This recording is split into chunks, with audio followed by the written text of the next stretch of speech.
स्नान कर रहे थे। प्रातः काल का समय था।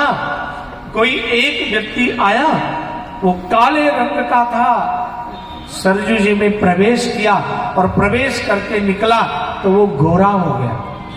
संत ने पूछा, अरे बालक इधर आ, तुम कौन हो? उसने कहा, गुरुदेव महात्मन, मेरा परिचय पूछना चाहते हो? मैं तीर्थराज प्रयाग हूं। कहा, यहां किस लिए आए? उन्होंने कहा, लोग अपने पाप को धोने के लिए तीर्थराज प्रयाग आते हैं, अपने पाप को, अपने ताप को, संताप को, और मुझ में स्नान इतना करते हैं, सारे पाप को धो देते हैं और पाप लेते लेते मेरा रंग काला हो जाता है, मैं स्वयं काला हो गया और मैं अपने पाप को धोने के लिए सरजू जी में स्नान करने के लिए आता हूं। ऐसे सरजू मैया की महिमा है अयोध्या की। बात समझ में आई? आज अयोध्या में एक मंदिर है, उसका नाम है काले राम। भगवान राम जी हैं, वो तीर्थराज प्रयाग के रूप में अयोध्या में विराजमान है, काले राम जी। भाव ये है कि अयोध्या की इतनी बड़ी महिमा, सरजू की इतनी बड़ी महिमा, हम और आप भाग्यशाली होंगे जो अयोध्या में जाएंगे, दर्शन करेंगे। तुलसीदास जी कहते हैं भगवान राम जी के शब्दों में कि अतिशय प्रिय यहाँ के वासी और मम धामदा पूरी सुख राशि। मुझे अयोध्या के लोग बहुत प्रिय, बहुत प्रिय।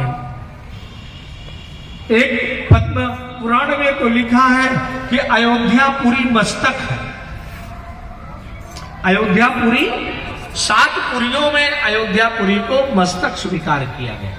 अयोध्या, मथुरा, माया, काशी, कांची, अवंतिका और पूरी, द्वारावती चैवा सप्तैता मोक्षदायिका, ये 7 पुरियां हैं।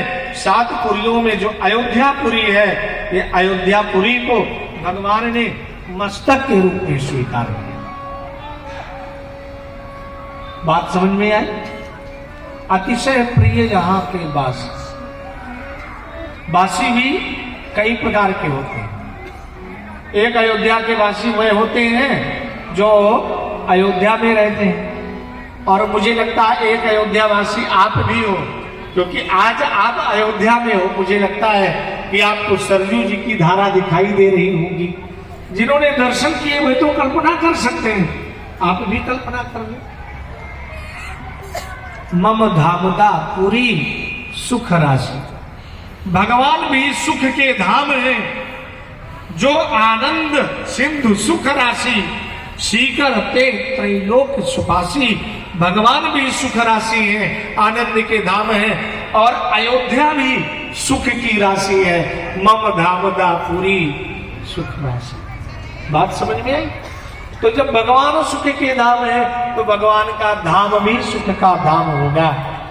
अयोध्या का वंदन किया गया, संतों के वंदन किए गए, असंतों के वंदन किए गए। गोस्वामी तुलसीदास जी ने रामचरितमानस में सज्जनों के वंदन के साथ साथ दुष्टों को भी प्रणाम किया।